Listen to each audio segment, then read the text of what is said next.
ಕರ್ನಾಟಕಕ್ಕೆ CWMA big shock ಅನ್ನು ಕೊಟ್ಟಿದೆ. ತಮಿಳುನಾಡಿಗೆ ಕಾವೇರಿ ನೀರು ಹರಿಸಲು ಸಿಡಬ್ಲ್ಯೂಎಂಎ ಆದೇಶವನ್ನ ಹೊರಡಿಸಿರುವಂತದ್ದು. ಕಾವೇರಿ ನೀರು ನಿರ್ವಹಣಾ ಪ್ರಾಧಿಕಾರ ಅಂದ್ರೆ ಸಿಡಬ್ಲ್ಯೂಎಂಎ ಇಂದ ಆದೇಶ ಬಿದ್ದಿದೆ. 15 ದಿನ 3,500 ಕ್ಯೂಸೆಕ್ ನೀರನ್ನ ಹರಿಸಬೇಕು ಅಂತ ಆದೇಶವನ್ನು ಹೊರಡಿಸಲಾಗಿದೆ. ಸಿಡಬ್ಲ್ಯೂಆರ್ಸಿ ಶಿಫಾರಸನ್ನ ಎತ್ತಿ ಹಿಡಿದಿದೆ ಸಿಡಬ್ಲ್ಯೂಎಂಎ. ಹಾಗಾಗಿ 15 ದಿನಗಳ ಕಾಲ 3,500 ಕ್ಯೂಸೆಕ್ ನೀರನ್ನ ಬಿಡುಗಡೆ ಮಾಡಬೇಕು.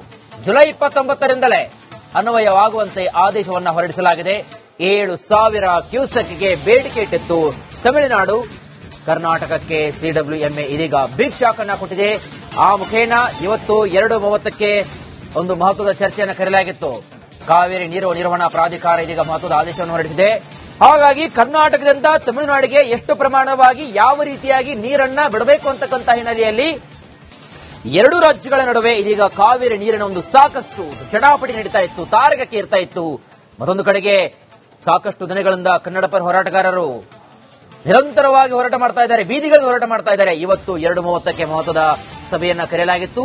ಆ ಮೂಲಕ ಸಿಡಬ್ಲ್ಯೂಆರ್ಸಿ ಕೊಟ್ಟಿರತಕ್ಕಂತಹ ವರದಿಯನ್ನ ಸಿಡಬ್ಲ್ಯೂಎಂಎ ಕಾವೇರಿ ನೀರು ನಿರ್ವಹಣಾ ಪ್ರಾಧಿಕಾರ ಇದೀಗ ಆ ಒಂದು ಆದೇಶವನ್ನ ಎತ್ತಿ ಹಿಡಿದಿರುವಂತದ್ದು.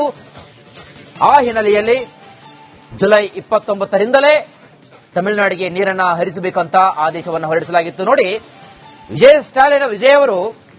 ಮುಖ್ಯಮಂತ್ರಿ ವಿಜಯ್ ಅವರು ತಮಿಳುನಾಡಿನ ಮುಖ್ಯಮಂತ್ರಿ ವಿಜಯ್ ಅವರು ಪ್ರಧಾನಿ ನರೇಂದ್ರ ಮೋದಿಗೆ ಪತ್ರವೂ ಕೂಡ ಬರೆದಿದ್ರು.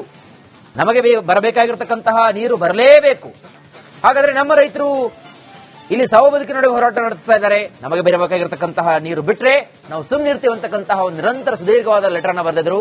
ಜೊತೆಗೆ ಈ ನಡುವೆ ಮುಖ್ಯಮಂತ್ರಿ ಡಿ.ಕೆ. ಶಿವಕುಮಾರ್ ಕೂಡ ಮಾತಿಗೆ ಅವರನ್ನು ಆಹ್ವಾನಿಸಿರುವುದು ಕೂಡ ಇತ್ತು.